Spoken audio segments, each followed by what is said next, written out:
자, 오늘은 창세기 강의 31번째 시간으로 데라는 하란에서 죽었더라 라는 제목으로 말씀을 나누겠습니다.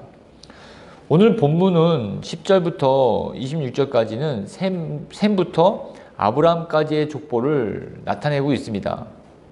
셈부터 아브라함까지는 총 10대를 이루고 있는데 각 이름은 족장의 이름이며 우리에게 이 13대는 두 가지 특징을 보여주고 있습니다. 첫 번째는 족장들의 나이가 줄어들고 있다는 것입니다. 이 10명의 족장 중에서 유일하게 500살 이상 살다가 하나님께로 돌아간 사람은 셈입니다. 셈만 유일하게 500년을 살았고 또 나머지 3명의 족장은 400살을 살았습니다. 그리고 나머지는 그 200살을 겨우 넘겼으며 또 한 명의 족장은 200살도 채 못 넘기고 죽게 되었습니다. 그것을 이 족보를 통해서 발견할 수가 있다는 것이죠. 사람들은 홍수 이후 자연의 변화가 극심하게 달라졌기 때문에 인간의 수명이 줄어들었다라고 이렇게 생각하기 쉽죠. 그러나 이에 대한 주된 요인은 하나님이 인간의 생각과 삶이 죄가 가득함을 보시고 그의 연수를 120세까지 정하셨기 때문에 이 수명은 점점 줄어들게 되었다라고 볼 수가 있습니다. 사람은 누구나 장수하기를 바랍니다. 그러나 하나님이 보시기에 죄를 지으면서 장수하는 것은 오히려 하나님과 그 오래 사는 그 사람에게 덕이 되지 않는다는 것을 우리에게 말씀해 주시고 계시다는 것입니다. 그래서 사람은 오래 사는 것이 목적이 아니라 어떻게 사는가에 대해서 고민해보고 생각을 해야 한다는 것입니다. 그러므로 인생의 목적은 오래 살고 건강하게 사는 것이 목적이 아니라 오직 거룩하게 또 성결하게 사는 것이 우리 인생의 바른 목표가 되어야 할 줄을 믿습니다. 또 셈의 족보에서 발견할 수 있는 두 번째 특징은 아브라함의 아버지 데라를 제외한 나머지 족장들은 평균 30대 초반에 아이를 가졌다는 것입니다. 그러나 무슨 이유에서인지 모르겠지만 데라만 70세의 아이를 가졌다고 성경은 말씀하고 계십니다. 데라가 오랫동안 아이를 갖지 못한 것은 우리는 알 수가 없습니다. 그러나 몇 가지 이유가 있겠다라고 해서 그런 폭을 이렇게 좁힐 수가 있겠죠. 결혼을 늦게 했거나 결혼을 했는데 불임이어서 아이를 낳지 못할 수도 있지 않습니까? 그러나 정확한 이유는 우리가 알 수는 없습니다.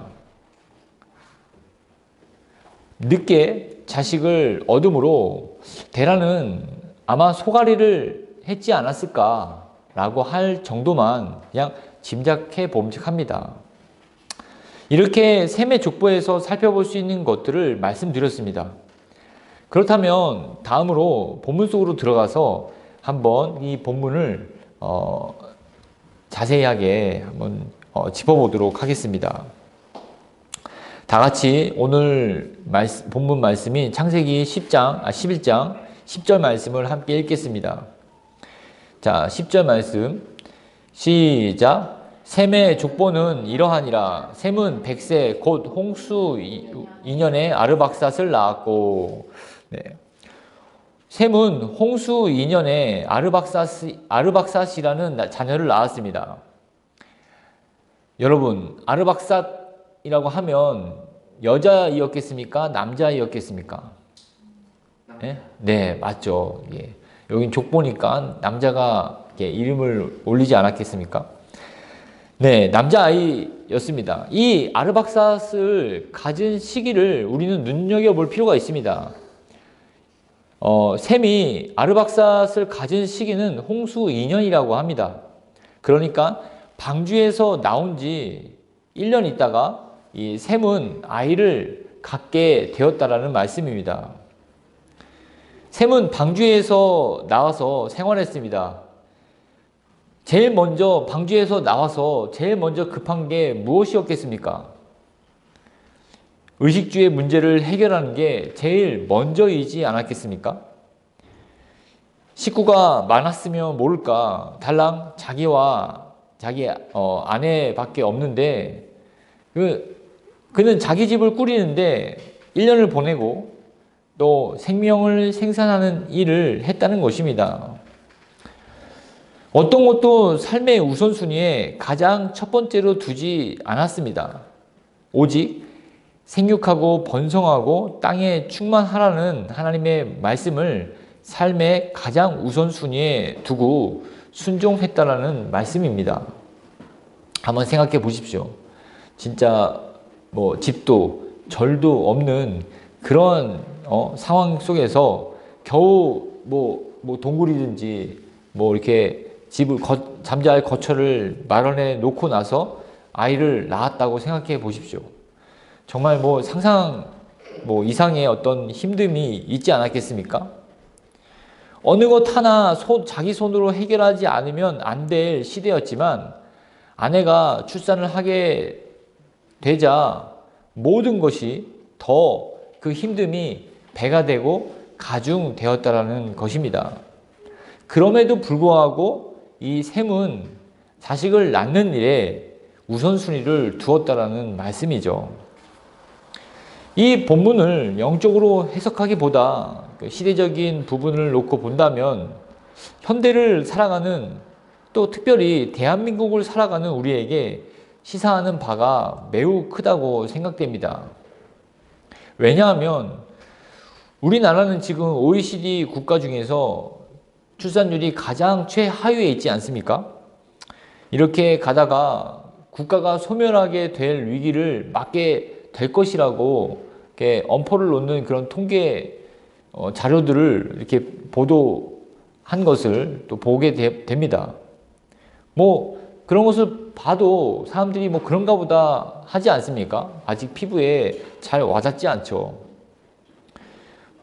왜 이런 상황까지 왔는가? 생각해 본다면 결혼 정년기가 높아진 것도 이유가 되겠죠. 저 어렸을 때만 해도 보통 남자가 25에서 27살에 결혼을 또 했습니다. 29에 했다 그러면 굉장히 늦은 거고 30대가 넘어갔다 그러면 노총각, 노처녀라는 말을 듣지 않습니까?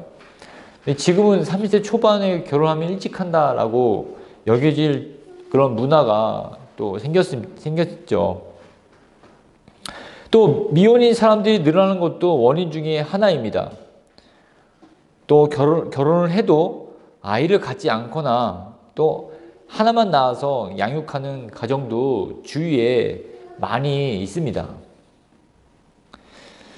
이런 현상은 넌 크리스천이든 또 일반 성도들 뿐만 아니라 목회자 가정에도 똑같은 현상으로 나타난다는 것이 매우 유감입니다.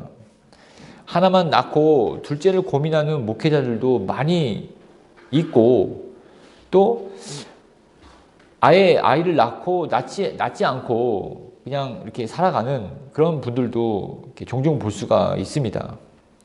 제가 돌아다니면서 일일이 이렇게 왜 이렇게 하나만 낳냐 아니면 이렇게 낳지 않습니까? 라고 인터뷰를 하지 않아서 그 내막은 잘 모르겠지만 주로 이렇게 낳을 수 있는데 다른 이유 때문에 낳지 않는 것은 매우 잘못하는 것임을 말씀드릴 수 있겠습니다. 왜냐하면 믿는 성도들은 반드시 기억해야 할 말씀이 있기 때문입니다. 시편 127편 3절 말씀에 자식은 여호와의 주신 기업이요 태의 열매는 그의 상급이니라 라고 하는 말씀에 근거해서 저는 이제 이야기를 할 수 있겠습니다. 또한 한편으로는 이 자녀를 통해서 부모가 하나님의 어떤 계획 아래 영적으로 성숙할 수 있는 기회를 가질 수 있기 때문입니다. 자녀를 통해서 자신의 성품 혹은 자녀를 통해서 자신의 어떤 그 부족함을 깨달아 예수 그리스도를 만나고 또 가난한 마음을 갖고 자신의 어떤 교만을 꺾어서 또 하나님의 어떤 그 은혜 안에 들어갈 수 있는 도구로서 그 자녀를 우리에게 주신다는 것입니다. 생명을 낳고 키우는 일은 매우 힘든 일이죠. 그러나 이러한 결정을 자신의 임의로 해서는 안 됩니다. 무조건 많이 낳아야 한다는 것을 말씀드리는 것은 아닙니다. 자녀 계획은 부부가 함께 기도하고 하나님의 뜻을 헤아리면서 가져가야 하는데, 이러한 과정 없이, 기도 없이, 하나님께 대한 어떤 그 기울임 없이 다른 환경과 여건 때문에 이것을 임의로 결정하는 것은 하나님 앞에 매우 교만한 태도이며 더 나아가서 죄를 범하는 것이라고 말씀드릴 수 있겠습니다. 저는 그런 의미에서 은혜와 진리교회가 많은 사명을 감당해야 할 것이라고 생각합니다. 교회 공동체에서 자녀를 많이 낳기만을 강조하지 않고 실제적으로 육아와 또 양육 또 교육의 환경을 적절하게 제공해야 한다고 생각합니다. 그리고 성도들이 성경적 가치관을 갖도록 교육도 따라서 해야 할 것입니다. 또 육아에 있어서 남편의 역할, 또 아내의 역할이 무엇인지 바르게 이해하고 서로 협력해서 생명을 낳듯이 이 기르는 것도 남편과 아내가 서로 협력해야 함을 바르게 교육해야 할 것입니다. 한국 사회는 아직도 아이 양육에 대해서는 여자의 몫이 크다라는 그런 문화가 만연하지 않습니까? 그래서 아이가 잘못하면 아빠의 책임이라기보다도 그 엄마의 책임이라는 분위기가 더 많이 있습니다. 남편을 가장으로 세워주신 하나님 앞에서 자신의 역할이 무엇인지를 인지하지 못한 남편들이 자신은 그러한 책임에 대해서 면제받는다라는 생각을 하기 쉽죠. 그러나 그렇지 않습니다. 그 가정의 가장으로 자신을 세워주신 그 하나님의 뜻 안에서 모든 일들이 또 자신의 탓과 자신의 미숙함 때문에 생겨난다는 사실을 우리는 이해하고 있어야 된다는 것입니다. 우리가 오늘 본문의 10절에서 소개하고 있는 셈을 통해서 배울 수 있는 교훈을 마음에 새기십시오. 그래서 여러분들의 삶 속에서 생명을 낳고 생명을 양육하는 현장으로 만들어 가시기를 주의 이름으로 축원드립니다. 다음은 27장을 보겠습니다. 창세기 11장 27절입니다. 창세기 11장 27절 같이 읽겠습니다. 시작. 데라의 족보는 이러하니라. 데라는 아브라함과 나홀과 하란을 낳고 하란은 롯을 낳았으며. 데라의 족보가 자세히 소개됩니다. 데라의 족보가 자세히 소개되는 이유가 데라 때문이 아니라 아브라함 때문임을 잘 아실 것입니다. 어떻게 해서 하나님이 아브라함을 부르셨으며 아브라함은 어떤 상황 가운데서 부름을 받았는지를 우리에게 소개해 주고 있습니다. 데라는 아브라함과 나홀과 하란 이렇게 세 아들을 두었습니다. 아브라함의 이름이 가장 먼저 나오기 때문에 아브라함이 3형제 중에서 가장 첫째라고 생각할 수 있겠지만 또 그렇지 않습니다. 왜냐하면 사도행전 7장 4절에 스데반의 고백에 따르면 아브라함이 갈대아 사람의 땅을 떠나 하란에 거하다가 그의 아버지가 죽음에 하나님이 그를 거기서 너희 지금 사는 이 땅으로 옮기셨느니라 라고 고백하고 있기 때문입니다. 데라가 죽은 후에 하나님이 아브라함을 불렀다라는 것입니다. 이러므로 데라가 205세에 죽었을 때 아브라함은 75세이니까 데라가 아브라함을 몇 살에 낳았다라고 우리는 추측할 수 있겠습니까? 바로 데라가 130세에 아브라함을 낳았다라고 우리는 볼 수 있겠죠. 그러니까 아브라함이 데라의 첫째 아들이 아니라는 말씀입니다. 또한 나홀이라는 이름은 셈의 족보에서 2번 나오는데, 이 나홀은 데라의 아들의 이름인 동시에 데라의 아버지의 이름이 됩니다. 주로 아버지의 존경심으로 아들에게 그 할아버지의 이름을 지어주는 경우가 있지 않습니까? 그런 경우를 보면 그 첫째 아들에게 그 이름을 물려주는 것을 이렇게 볼 수 있죠. 이런 것을 감안해 본다면 나홀이 데라의 첫째 아들이었다라는 것을 우리는 짐작해 볼 수가 있습니다. 그러니까 데라는 아버지에 대한 존경심으로 자신의 첫째 아들의 이름으로 지은 나홀이라고 지었겠다라는 말씀입니다. 그리고 데라가 70세에 첫 아이를 낳고 둘째를 60년 터울로 낳았다는 것은 너무 길다고 생각되기 때문에 중간에 하란을 낳지 않았겠는가 하면서 아브라함은 이 3형제 중에서 막내였다라고 이렇게 볼 수가 있겠습니다. 다음은 28절입니다. 창세기 11장 28절을 읽겠습니다. 시작. 하란은 그 아비 데라보다 먼저 고향 갈대아인의 우르에서 죽었더라. 우리는 하란을 통해서 세상에 올 때는 순서대로 오지만 갈 때는 순서가 없다는 것을 다시 한번 생각해 볼 수 있겠습니다.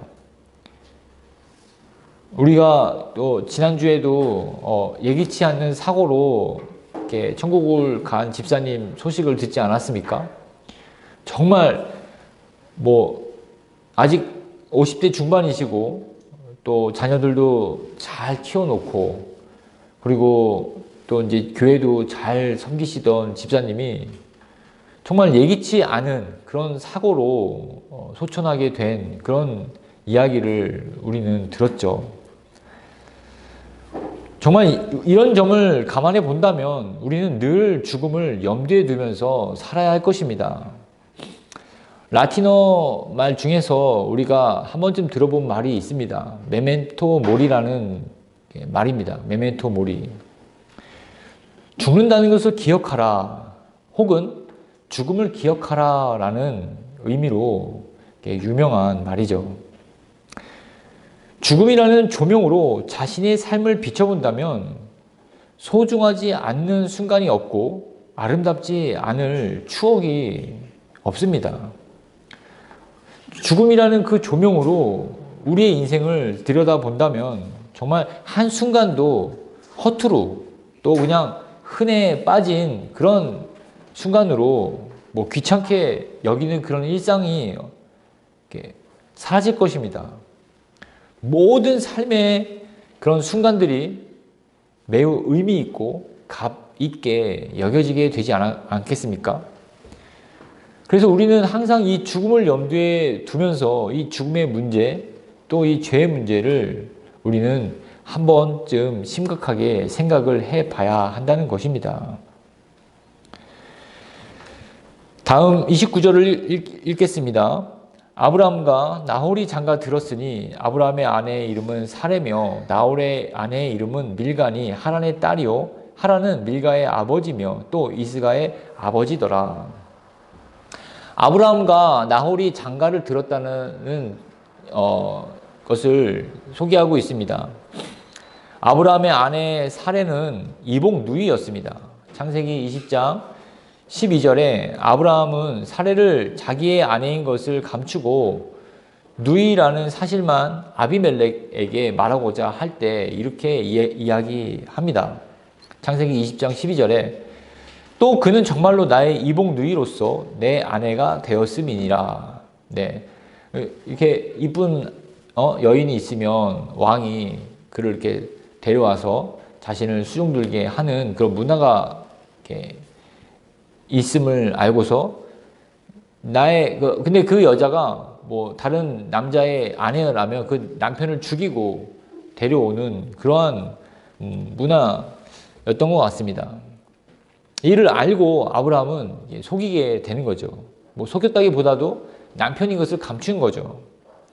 근데 이복누이라는 말은 영어로 She really is my sister, the daughter of my father, though not of my mother. 무슨 뜻입니까? 나의 아버지의 딸이나 나의 어머니의 딸은 아니다 라는 것이죠. 바로 사레가 말입니다. 또한 나홀의 아내는 밀가로서 하란의 딸입니다. 그러니까 나홀은 자기 조카하고 결혼을 했다라는 정보를 우리에게 알려주고 있습니다. 다음은 30절입니다. 창세기 11장 30절 말씀을 다 같이 읽겠습니다. 창세기 11장 30절 말씀입니다. 시작. 사레는 임신하지 못함으로 자식이 없었더라. 성경을 문학으로 본다면 앞으로 전개될 사건에 암시하는 중요한 대목이라고 볼 수가 있겠습니다. 그러나 이 구절을 우리의 입장에서 본다면 이 사레의 부림은 바로 은혜의 도화선이라고 볼 수가 있겠습니다. 이 사레의 부림으로 인해서 아브라함의 믿음이 싹을 틔우고 열매를 맺게 되지 않습니까? 오랜 기다림과 그 기다림 끝에 얻은 아들을 하나님께 드리기까지의 여정 모두가 이 사레의 부림 때문에 일어난 것입니다. 그래서 우리는 이러한 우리에게 있어서 그 결핍과 부족을 바라보는 시선을 바꿔야 한다고 이 성경은 우리에게 말씀해 주고 있다는 것입니다. 이 결핍과 부족 때문에 우리는 더욱 하나님께 나아갈 수 있는 은혜의 도화선을 발견하게 된다는 것입니다. 지난주 한 목사님의 사정을 듣게 됐습니다. 그 교회는 2층에서 예배를 드리게 됐는데 처음 교회에 들어갈 때는 주일날은 그 3층을 사용해도 좋다라는 허락을 받고 들어왔다고 합니다. 근데 그 3층에 그 법인인데 그 법인의 이사장들이 바뀌면서 조건을 바꿨답니다. 주일날 사용하지 못하게 됐다, 못한다라고 통보를 받고 나서는 이제 예배당이 이제 점점 성도들이 이렇게 오면서 점점 좁아지는데 3층까지 쓰지 못하게 되니까 더 기도가 간절하게 됐다. 하나님이 더 기도의 불을 이렇게 지펴주게 되셨다라고 하는 그런 고백을 또 듣게 되었죠. 예. 우리는 이렇게 막히는 것, 부족한 것, 없는 것 때문에 오히려 우리의 마음이 더 간절해지고 하나님께 더 나아가는 기회가 된다는 사실을 우리는 볼 수 있게 된다는 것입니다. 여러분들에게 사라의 불임과 같은 경우는 무엇입니까? 내가 아무리 노력해도 내가 아무리 발버둥 친다 하더라도 해결할 수 없는 것이 있지 않습니까? 그것은 여러분의 발목을 잡는 핸디캡이 아니라 오히려 하나님을 붙들 수 있는 은혜의 도화선이라는 것입니다. 하나님의 능력을 경험할 수 있는 필요 충분 조건이며 성령의 기적 같은 역사가 일어나는 현장을 제공하는 단초라는 것입니다. 이러한 지혜의 눈으로 여러분들의 부족과 결핍의 부분들을 보시면서 하나님께 더 나아가는 저와 여러분이 되시기를 주의 이름으로 축원드립니다. 다음으로 31절을 읽겠습니다. 데라가 그 아들 아브람과 하란의 아들인 그의 손자 롯과 그의 며느리 아브람의 아내 사레를 데리고 갈대아인의 우르를 떠나 가나안 땅으로 가고자 하더니 하란에 이르러 거기 거류하였으며, 우리는 아브라함과 사라와 롯을 데리고 갈대아인의 우르를 떠나서 데라가 가나안 땅으로 가고자 했으나 하란에서 멈추고 그곳에 머무르게 되었다는 내용을 살펴볼 수가 있습니다. 아브라함의 아버지 데라가 가나안 땅으로 가려다가 못 갔기 때문에 그래서 아브라함 보고 가라고 하셨구나 라고 생각해 볼 수 있지 않습니까? 그러나 그런 생각은 굉장히 인본주의적인 생각이고 잘못된 생각입니다. 첫 번째 이유는 데라는 하나님의 말씀을 들었다라는 그런 내용이 없습니다. 그런 증거가 전혀 없기 때문입니다. 성경은 데라가 왜 가나안으로 이주하려고 했는지 말해주고 있지 않습니다. 또한 하란에서 이주를 멈추고 그곳에 왜 정착했는지도 설명하고 있지 않습니다. 그리고 갈대아인의 우르에서 나올 때 그곳에서 나홀은 아버지를 따르지 않고 그곳에 그 우르에서 계속 머물게 됩니다. 또 이에 대한 내용도 우리는 전혀 왜 부자지간에 같이 가지 않고 갈라서게 됐는지도 우리는 알 수 없습니다. 다만 주석가들은 데라가 하란에 머물게 되었다라는 그런 이유를 데라가 나이가 많이 들었기 때문에 그곳에서 머물게 되었다라고 추측만 할 뿐입니다. 또한 두 번째 이유는 하나님에 대한 심각한 오해에서 나오는 것임을 아셔야 합니다. 만약 하나님의 명령을 받아서 데라가 가나안으로 이주하다가 하란에 머무르게 되었다고 생각한다면 하나님은 이 데라에게 주신 이 약속의 말씀에 대해서 실패한 겁니다. 야, 너 가나안 땅으로 가. 근데 가다가 멈췄어요. 못 갔어요. 하나님은 자신의 약속을 실패한 거죠. 근데 여러분 한번 생각해 보십시오. 성경의 많은 인물들 중에서 하나님의 인도함을 받는 사람들 중에서 중도에 포기하거나 중도에 멈춰서 그 하나님의 약속의 말씀을 성취하지 못한 인물이 한 사람이라도 있습니까? 없습니다. 한 사람도 없습니다. 그렇기 때문에 데라는 하나님의 말씀에 의지해서 가나안 땅으로 갔던 게 아니라는 것입니다. 자, 마지막으로 32절을 읽어보겠습니다. 창세기 11장 32절 시작. 데라는 나이가 205세가 되어 하란에서 죽었더라. 어떻게 보면 데라는 뜻하지 않는 문제들을 만나서 뜻하지 않는 죽음을 맞이한 인생이라고 볼 수가 있습니다. 뜻하지 않게 자녀를 늦게 낳고 뜻하지 않는 가나안 땅으로 이주하면서 또 뜻하지 않는 낯선 땅에 하란이라는 곳에 머물고 또 뜻하지 않는 곳에서 죽음을 맞이하게 된 인생을 살았습니다. 하나님을 모르는 인생의 전형적인 모델을 우리에게 데라를 통해서 보여주고 있습니다.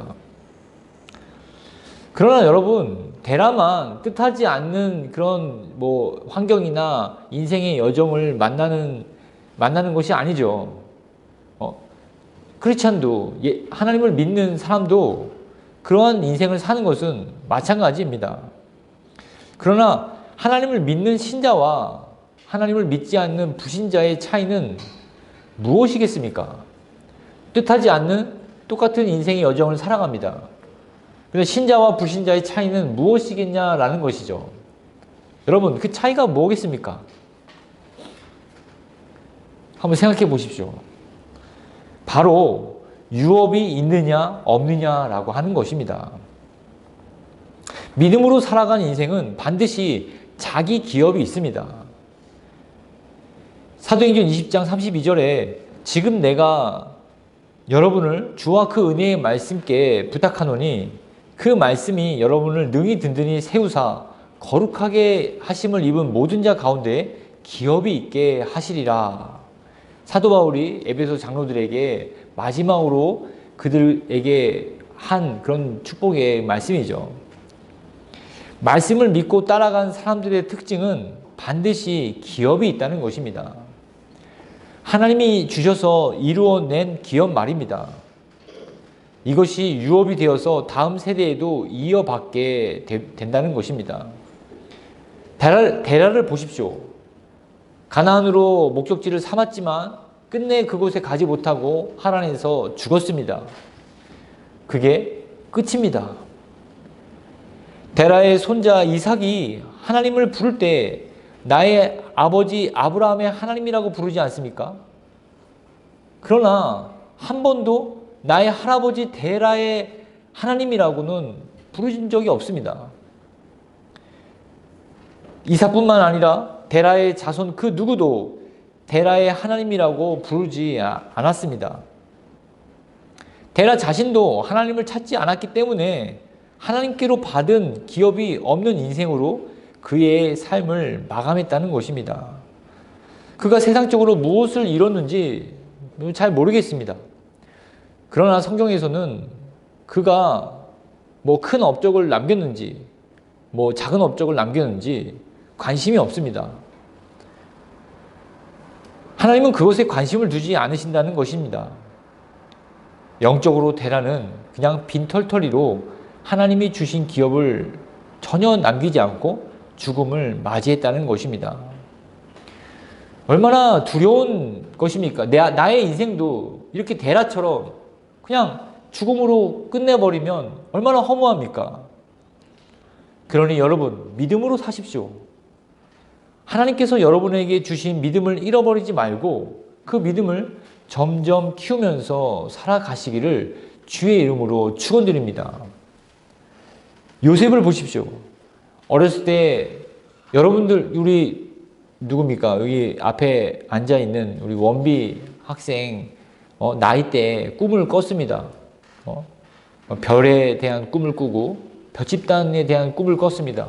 하나님이 나를 으뜸으로 세워주실 것이다 라고 하는 그런 비전을 품고 한평생 살지 않았습니까?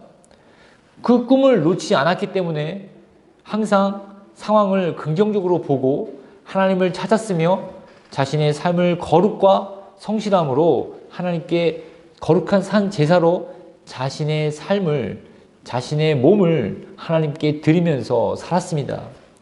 결국 어떻게 됐습니까? 그 꿈은 10수년 후에 성취되지 않았습니까? 그러므로 여러분들이 믿음을 소홀히 여기지 마시고 소중하게 간직하시면서 하나님의 기업을 받아 누리시기를 주의 이름으로 축원드립니다. 또한 데라의 죽음이 아브라함에게 어떤 영향을 주었는지 마지막으로 살펴보겠습니다. 어찌된 영문인지 데라는 가고자 하는 가나안으로 가지 못했습니다.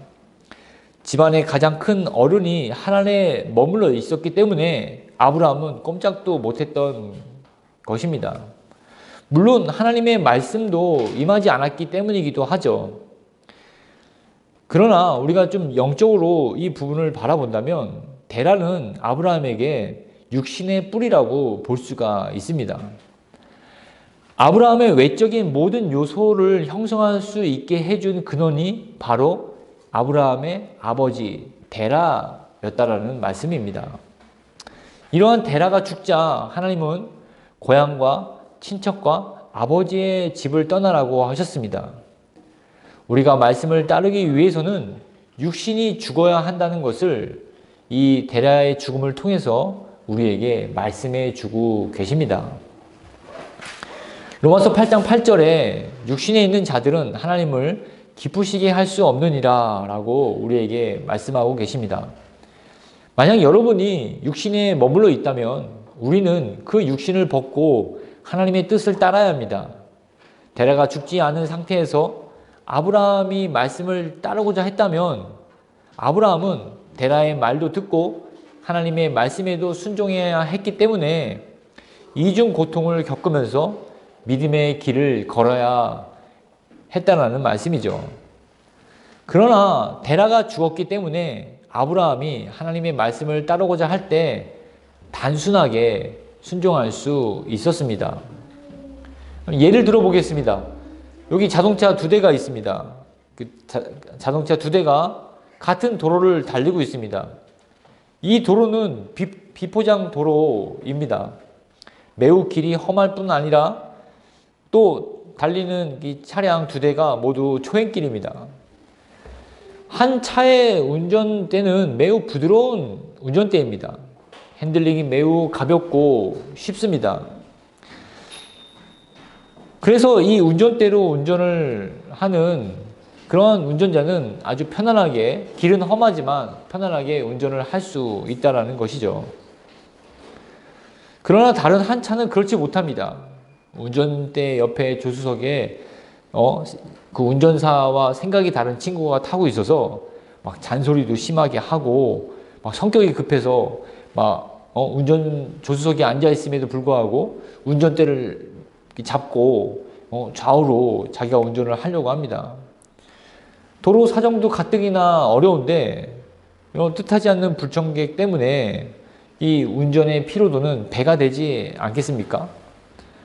이러한 마찬가지입니다. 믿음의 어떤 이 항해를, 믿음의 어떤 이 운전을 할 때에도 주님이 온전하게 운전대를 잡으시도록 우리는 내어드려야 한다는 것이죠. 육신을 완전하게 부인하지 않으면 우리는 매우 어려운 길을 가는데 더 어려움을 스스로 얻고 또 가는 그런 어리석은 그런 잘못을 범하게 된다는 것입니다. 로마서 13장 14절에 오직 주 예수 그리스도로 옷 입고 정욕을 위하여 육신의 일을 도모하지 말라라고 우리에게 권면해 주고 계십니다. 우리의 평안하고 안전한 삶을 위해서 육신을 부인하며 오직 우리 주 예수 그리스도의 옷으로 덧입기를 힘쓰는 또 은혜와 진리교회 또 성도들이 되시기를 주의 이름으로 축원드립니다. 아멘. 기도하겠습니다.